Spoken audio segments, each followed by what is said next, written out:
Yep, it's finally here. The DJi Phantom 2 Vision. I picked this up at my local hobby store at PM Hobbycraft in Calgary. I actually got this at the South location. It's a family-run business. I support my local hobby shops as much as I can, especially when they have products like this in it. I wanted to pick up the Phantom 2 Vision to have a look at the camera that's actually mounted to the quadcopter. And for those that aren't familiar with what a quadcopter is, it's basically a helicopter, but if instead of one rotor, there's four on 4 points. I'll show you exactly what I mean. Now, unfortunately, it is illegal for me to fly this inside the city limits. Bylaws and safety and privacy issues and whatnot, they've passed laws to make it that you can't be flying these kind of things inside the city, which makes it more difficult for me. But I really got this for filming events, like Dirty in the Bone, for example, was a 5th scale event I filmed last year, and I used the first release of the Phantom. You know, TTC, that kind of thing, always held outside of town. So I don't mind having an overview, giving me those aerial shots instead of having to rent a helicopter, which is not going to happen. All right, so the unboxing. I've been very excited. I did cheat. I did go in and have a look at it already, just because I wanted to make sure I was educated about what I was showing you guys. Hallelujah. Here, I'll just read you what's on the side. Low latency live preview on mobile phones, so the camera actually transmits to your iPhone or Android or whatever you have. You can get the apps on the app stores. Remote controlled capture via the mobile phones. There is a tilt available on this camera, right? So it's actually on a motor that will move itself. There we go. This is what it actually looks like when you get it outside of the box. Slowly take this back off. You'll notice there's a black box right on top of this here. This is actually your instruction book, The Future of Possible. A look inside reveals something the first edition didn't have, which was really kind of frustrating, but that's okay. They kind of filled in the gap. Instruction books, yes, very important, especially when you're learning how to operate or how to fly. Check it out. They have different colors. I dropped the blue one down on the floor, but these are directional colors to help you know which is the front of your quadcopter. You'll actually see what I mean in a few moments. A lot of people asked me, why did you get this if you have the first version of the Phantom already? And I think that when I reveal what's inside the box, you'll certainly see. Okay, these are in different languages. Phantom 2 Vision list, accessories, what should be in there, everything that's in the box.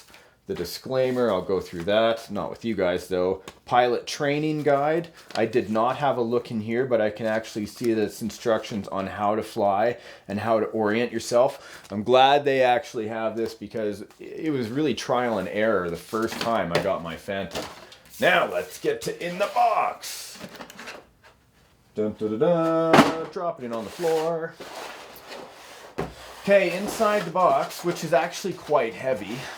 Radio, here's the main quadcopter itself with the blades. Now, there's a few extras in here that are going to be quite different, and here's one of the noticeable differences right away. This thing is much heavier than version 1, and I thought to myself, holy smokes, like how's that supposed to fly? This here is actually a clamp. You're going to see what that gets used for.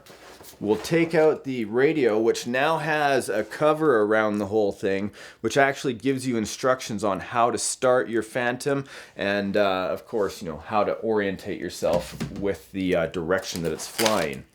Here we go. I know what that is. This is a wireless transmitter receiver. Here are the blades that it comes with, a whole extra set it looks like. And it looks like a screwdriver. And the last thing in the box is these are extra pillows for the vibration unit underneath. Now, here, have a peek. This is actually the new and improved battery. The other battery, so you can see how much power it has just by pushing the on button. This is a new feature all by itself. The other battery, I believe, was a 2200 milliamp 3-cell battery, which, you know, gave you 10 to 15 minutes of flight time if you were lucky. If it was stock settings, you know, on the perfect, you weren't carrying anything, you know, so you had to buy quite a few batteries. And the way you loaded it in was actually quite cramped. It was a smaller box. Now this has two squeeze points right there and right here. Squeeze those together, which I noticed is a bit challenging, and you kind of slide it out. Okay, here we go, nice and slow. Come on, there we go. Now check it out. Now this got a whole bunch lighter all of a sudden, but look at this. 5200 milliamp hour 3-cell. Now it's very proprietary. I don't think we're going to be able to take these and just slap any old battery in here. Just the way it's made, right? Definitely, I have to buy these individually. Now, at the time of this filming, these are about $169 per battery, depending on where you find it. I'm sure as time goes on, they will get cheaper, so make sure to look around. Here's the connection ports right there.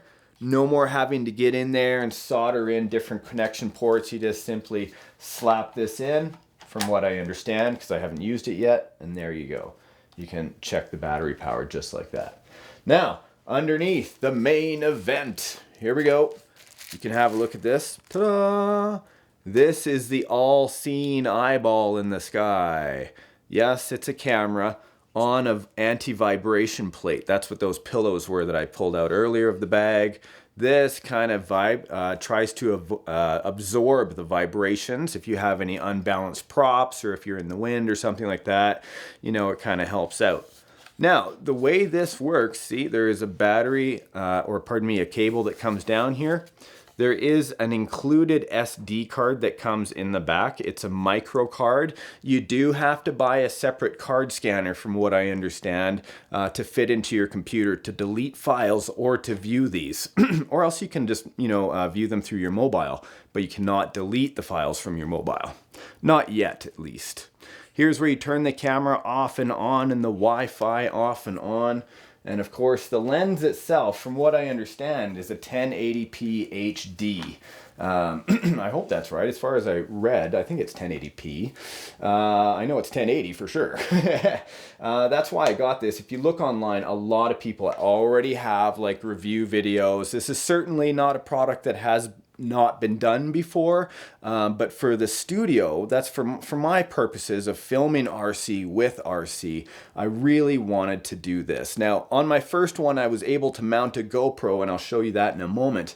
Not the mounting of the GoPro, but here, actually, I'll just show you right now.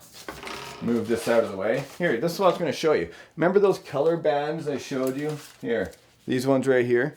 They actually go on these slats that are up front. Okay? Shows you the direction of where you're flying, you know, kind of a visual thing. These are self-tightening blades. These are different from the old ones where you had to screw a nut on top. These are self-tightening. We'll get to the rest of it in a moment. I just want to show you the difference. Here, I've got a carrying case. This is for the original one that I had. Carrying case I got at flyingcameras.ca. That's a Canadian distributor of you know, DJi products for now. Same one. Here's where I was talking about the battery tray. Look at that. You had to plug it in. I switched over the come on, get out of there. I switched over the battery connections to a Dean's, and I was able to just cram a 2600 in there, but you couldn't have the door, you know, closed, which sucked. And you know, simply you could mount a GoPro on the bottom. I built an arm that came out and held a GoPro on the front here. It helped. You can also get the, you know, lots of different brushless gimbals out there. Gimbal itself, here, I'll step in front of the camera. Check this out. This is a Taro one. Basically, a gimbal is just a brushless little motor that actually senses where this unit is, and as this moves, this actually keeps the camera straight. This is starting to become old technology, even though people are still, you know, I only mean that because this has been out for such a long time, the gimbal. They're getting cheaper by the day. Anyway, The popular one that usually goes with this is the Zen Muse, and when it came out, it was 800 bucks just for the gimbal itself. But it's certainly coming down in price.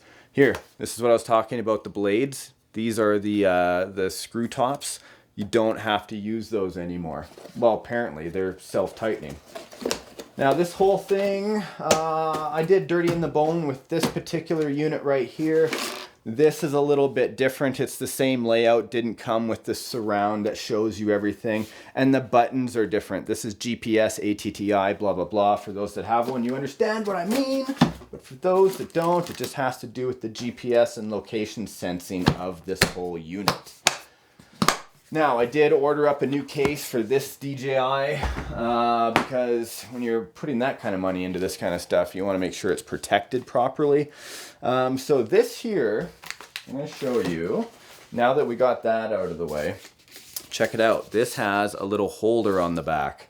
This holder is actually for the Wi-Fi unit that actually takes the video that's being broadcast from this unit, comes here to this receiver. This is like a Wi-Fi booster, okay? Check this out. It's got a little on and off system power on the side here. Fully charged before first use. I haven't charged it yet, of course. I'll obviously plug it in there. This simply goes on here. Now, from what I'm hearing, what I'm reading, what I'm seeing in the reviews, it gives you about 500 feet of transmittable video in 1080p. Some people get more, some people get less, depending on the interference in the area that you'd be flying in. So goes the theory. There's also videos to show you how to, you know, like make a signal strength, you know, upgrade the antennas in here. YouTube is full of amazing creative people that have already been playing with this machine. Now, I haven't looked at how to attach this yet, but this, my friends, is actually, here, this is my iPhone. This is, I know everyone will ask, this is from RC 4-wheel drive, the Mickey Thompson rubber cover. Here we go. This clamp that I showed you earlier clamps onto your phone like so. Now I'm probably gonna have this like this. It mounts, I haven't looked in the instructions yet, but it mounts somewhere in this area so you can actually have a viewable screen. Here we go. Let's see, the DJi Vision, my picture of my kid in the back there. With that, you get the whole thing. When you plug the battery in, the camera comes up, the album, the settings, for example, in the app, what you want your connections, you know, frames per second to be, you know, the ISO, the white balance, all that for your camera. Now, that's pretty much it in a nutshell. I could go into more, but I don't have anything charged up. And right now, in my part of the world, it is almost like the coldest time of the year when it's getting like sub -30 plus wind, -30 Celsius, you know, so plus the wind is probably around -40, so yuck. Plastics like this don't like that kind of cold. So I do have to wait to use it, but I want to practice with it anyway before we do any filming because it does have a little bit of a heavier weight distribution to it, especially with this camera. With the phone, you can actually move the camera up and down. It does not have side to side. That's a no-no, which is unfortunate, but maybe in the future they'll do that, or maybe put a gimbal in here. I have not seen a way to transmit to FPV glasses yet, but I'm still on the search. But you can definitely get different packages where you can get bigger screens. People have the Samsung big screen, nice to see, that kind of idea. So there you go, my friends. There is your first look at the DJi Phantom 2, the Vision 2. Here, I'm very excited to have it in. Thanks to PM Hobbycraft for letting me know they even had it in stock. Wasn't on their website, but if you call them, you can definitely, I think they have 2 right now at the North store, but you know, probably 5 minutes after this video, maybe not. Okay guys, thanks a lot. If you like it, subscribe. See you on the next RC Adventures.